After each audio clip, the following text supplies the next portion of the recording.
নমস্কার বন্ধুরা, কেমন আছো সবাই? সবাই নিশ্চয়ই খুব ভালো আছো। ডেলিকেটেড ফ্লেভারে তোমাদের সবাইকে স্বাগত। বন্ধুরা, আজকে যে কেকটা আমি বানাবো এটা ম্যাঙ্গো ফ্লেভারের হাফ কেজি একটা কেক।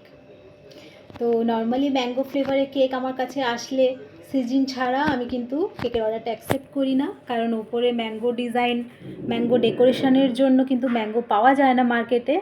তো সেক্ষেত্রে খুবই সমস্যা হয়। কিন্তু এখানে আমার কাস্টমারের সেরকম কোনো ডিমান্ড ছিল না, শুধু ইনসাইড ফ্লেভারটা তার ম্যাঙ্গোর দরকার ছিল।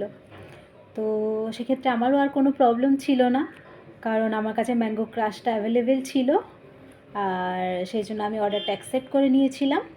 তো চলো, এই ম্যাঙ্গো ফ্লেভারের ওপরে তোমাদের কেকের একটা অন্যরকম ডিজাইন করে দেখাবো।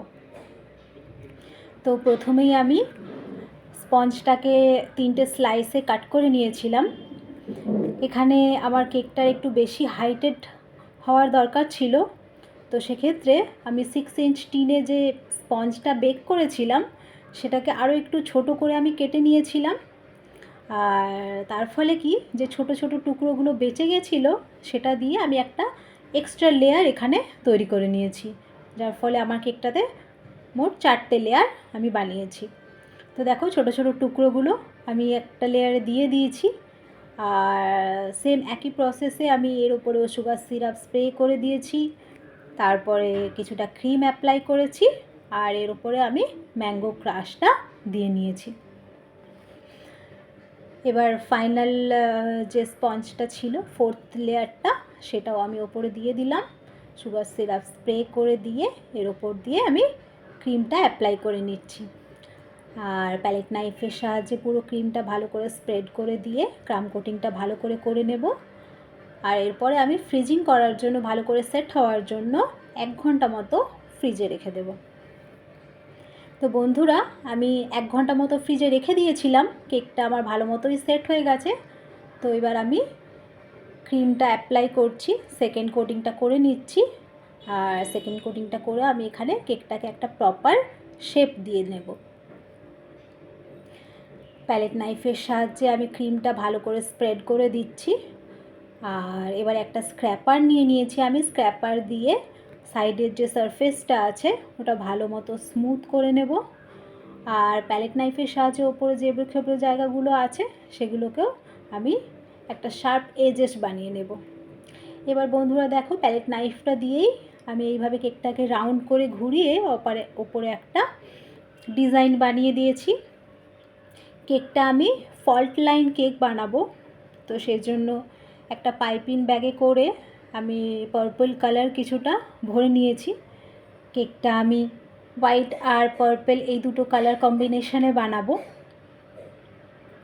তো পার্পল কালারটা আমি একটা পাইপিং ব্যাগে ভরে নিয়েছি, কারণ পাইপিং ব্যাগে করে ভরে নিলে ক্রিমটা আর এদিক ওদিক লেগে যাওয়ার সম্ভাবনা থাকে না।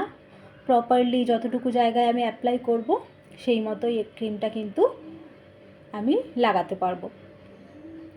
তো স্ক্র্যাপার দিয়ে আমি ক্রিমটা ভালো মতো করে স্মুথ করে নিলাম। এবার একটা সিলিকন ব্রাশ দিয়ে ওপরটাতে আমি একটুখানি ব্রাশের ডিজাইন দিয়ে দিচ্ছি। এবারে বন্ধুরা, এখানে আমি একটু গোল্ডেন কালার আর তার সাথে একটুখানি রেড কালার অ্যাড করে নিয়েছি ফল্ট লাইনটা বানানোর জন্য।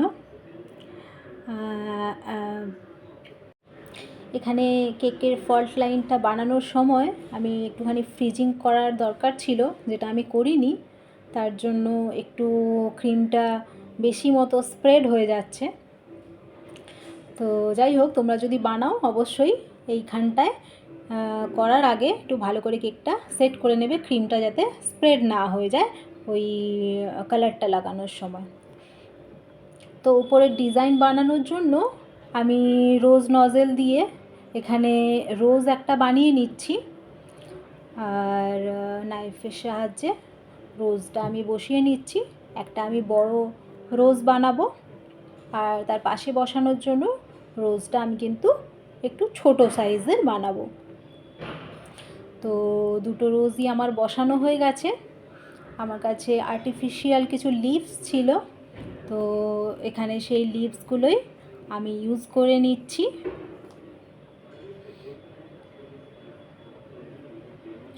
এবার ওপর দিয়ে কিছু সুগার বল আমি অ্যাড করে দিচ্ছি, যাতে করে কেকের লুকটা অনেক বেশি সুন্দর লাগবে।